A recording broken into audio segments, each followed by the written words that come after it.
Es una persona que nos ha, no nos sorprende, ¿no?, sino nos emociona ver el enorme compromiso y la dedicación para, no solamente para prepararse, sino para también ser un firme defensor de los derechos de quien tiene alguna discapacidad, ¿no? Él no tiene la palabra al rato, ¿no?, o mañana o el siguiente año. Él dice, quiero estudiar esto, y lo está haciendo, ¿no? Cuando siguió la maestría, inmediatamente estaba el doctorado y luego concluyó, ahorita está por iniciar el postdoctorado, y eso es algo que nos motiva mucho. Los René hoy lo solicitan para que dé charlas, conferencias, para que vaya a hacer talleres de sensibilización, no solamente en nuestro estado, fuera de nuestro estado y más allá de nuestro país también.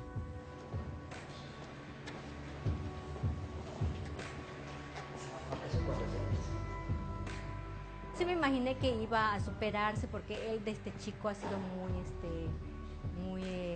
inteligente, porque de todo le gusta hacer. Le digo que desde chico le gustaba todo, las artes, el deporte, de todo, ¿no? Entonces sí me imaginé que iba a superar eso y que iba a estudiar una carrera, pero no me imaginé que llegara tanto, ¿no?, al doctorado y ahorita postdoctorado, pero pues qué bueno, ¿no? Él no piensa en reconocimientos, no piensa en puestos, no piensa más que en ayudar a la gente.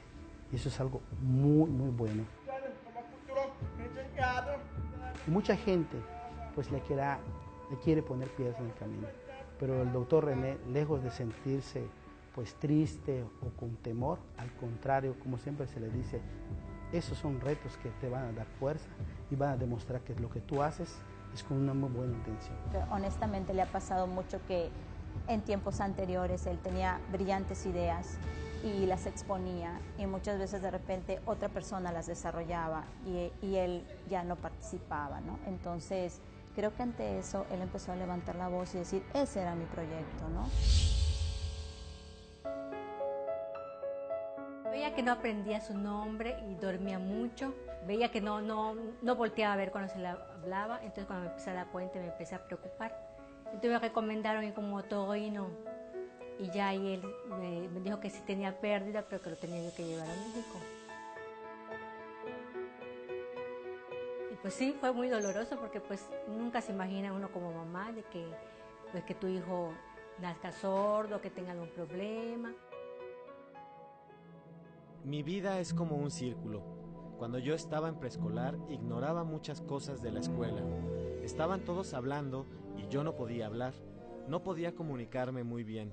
Me sentía muy solo. Empecé a aislarme un poquito, hasta que empecé a integrarme poco a poco.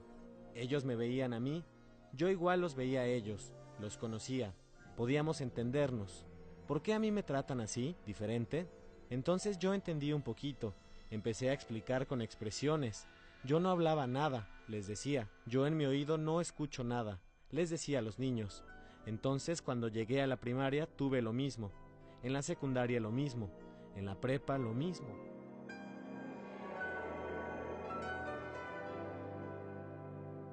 Desde que era bebé nos decían, tienen que hablarle de todo, cuando se esté bañando, cuando estén comiendo, cuando estén paseando, en todos lados tienen que hablar, y de frente. Entonces él leía labios, y al leer labios así empezó a decir sus primeras palabras. Y ya con la terapia que le daban de lenguaje, y que ya estuvo más grande, pues fue aprendiendo pues más a oralizarse mejor.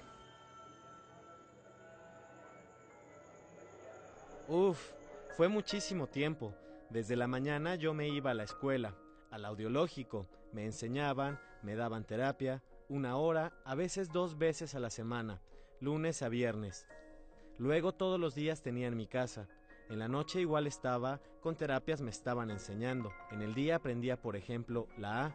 En mi casa llegaba y seguía con esa letra, A, hasta que yo ya podía modular bien la letra, ya podía yo descansar. en sábado y en domingo, yo tenía que trabajar oralización. También me exigían un poquito eso. Yo a veces me cansaba, la verdad estaba cansado, pero ahora puedo entender que todo eso me ayudó a oralizar. Me ayudaron muchísimo para que me pudiera integrar y pudiera estar en una sociedad inclusiva. Sí es duro para los padres y para él también, porque se llegan a fastidiar también de que todo el día los tienes que estar hablando, actividades de todas formas para que aprendan. Y pues sí es duro. No es tan fácil enseñar a un sordo a hablar, es difícil. Aprendí la oralización, a leer los labios. Aprendí a eso para que me pudiera ir adaptando a la comunicación. Y veía y me fijaba muy bien de los labios, iba aprendiendo las palabras. Después, yo en mi cerebro iba acumulando todas esas palabras y ya luego tenía toda la información para poder decirlas. Por ejemplo, yo sabía leer los labios, pero algunas letras igual no las podía yo decir. No podía, por ejemplo, la P, la B, la M, la P, la B, me daban mucho trabajo. Cuando estaba diciendo las palabras, ¿es M o B? ¿O es? ¿Cuál es? ¿Cuál es? ¿Cuál es? Era lo que yo me preguntaba en mi mente cuando estaba diferente la voz, porque no sabía el sonido. Entonces mi tía, con una vela que tenía fuego, por ejemplo, la P, decía P, la vela se movía. Ah, entonces esa es P, ok, y la B no se movía el fuego de la vela. Ah, entonces yo fui aprendiendo a cómo sacar el tono. La la M, no la podía yo decir. La P y la B ya estaban dominadas. Pero me faltaba, por ejemplo, la M y la B. No sabía. Ahí estaba un poquito complicado. Entonces me apretaban mi mejilla para que yo pudiera decir y entonces la M yo la pudiera ir sintiendo con esa expresión. Igual lo aprendí y frente al espejo mi tía o mi mamá o mi otra tía, cualquiera me ponían frente al espejo para que yo empezara a practicar y empezara a conocer la A, la O, cómo era el movimiento de los labios para poder captar esas palabras. Por ejemplo, igual me tocaban con la mano el cuello para poder ir modulando la voz. Los maestros se estresaban, nunca habían tenido un niño sordo, entonces al principio no querían recibirlo. Entonces su tía pues tenía que hablar con el director, con los maestros, le decían que no se preocuparan, que ella lo iba a apoyar, que iba a ir a buscar las tareas para explicárselos en la casa, y así lo recibieron. Lo peor de mi vida fue en la secundaria. Se burlaban de mí por ser gordo. Me decían, pelota, pelota, pelota. Yo me puse muy triste en la escuela y ya no quería ir. Dejé de comer, empecé a quedar muy flaco, me enfermé y bueno, me llevaron a terapia con un psicólogo. ¿Tú qué es lo que quieres? ¿Quieres fracasar o superarte?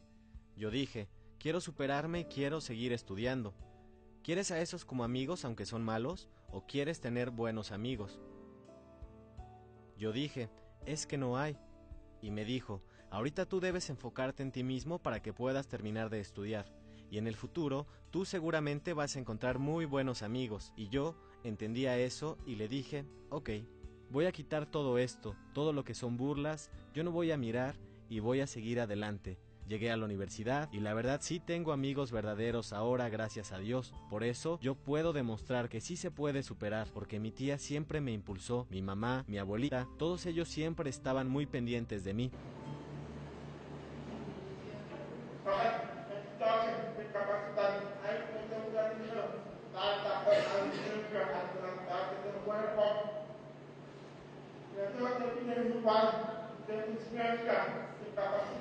Buscamos sensibilizarlos.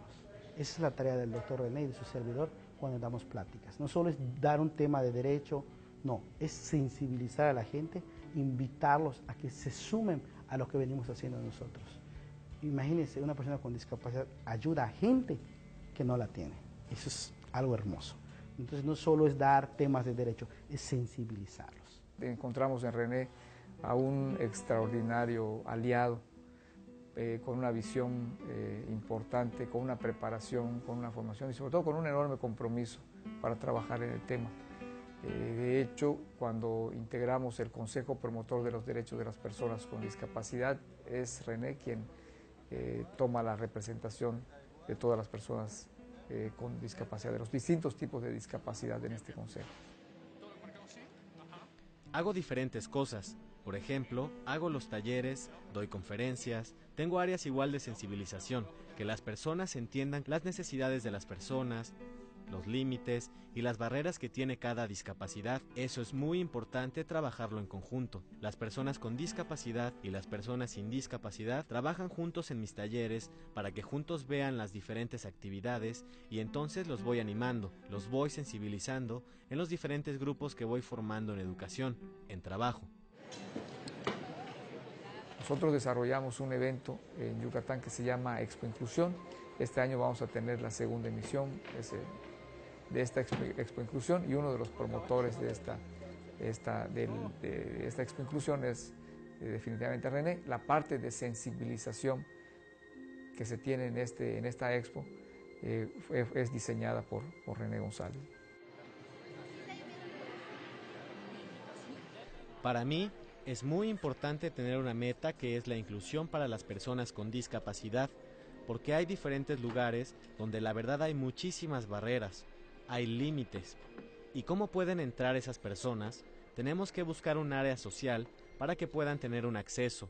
Las personas con discapacidad quieren a veces integrarse a la sociedad y entonces hay barreras que se lo impiden. Entonces falta un poquito de sensibilización, de cultura, sobre todos los derechos humanos. Esa es la meta en los proyectos que yo trabajo, la inclusión.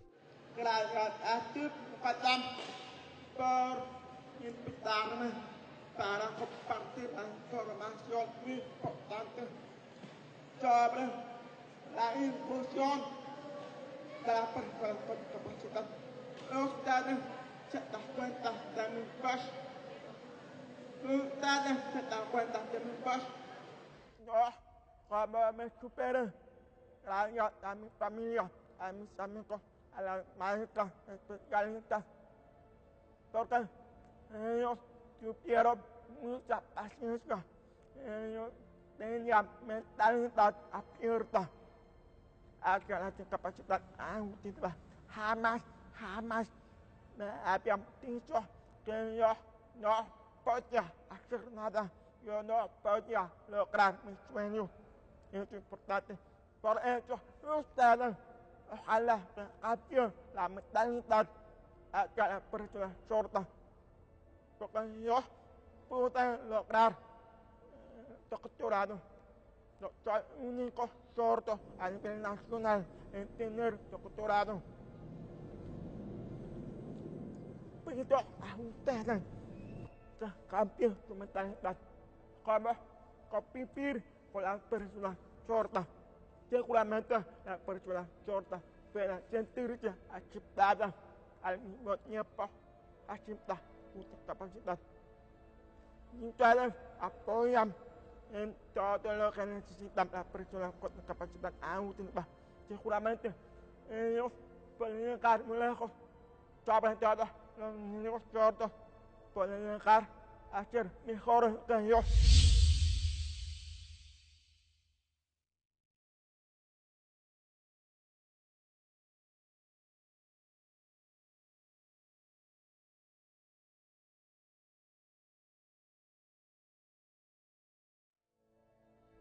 El silencio para mí no existe. A ustedes los oyentes se les tapan los oídos, se asustan y sienten miedo. Significa que no aceptan una vida total en silencio, una vida con discapacidad.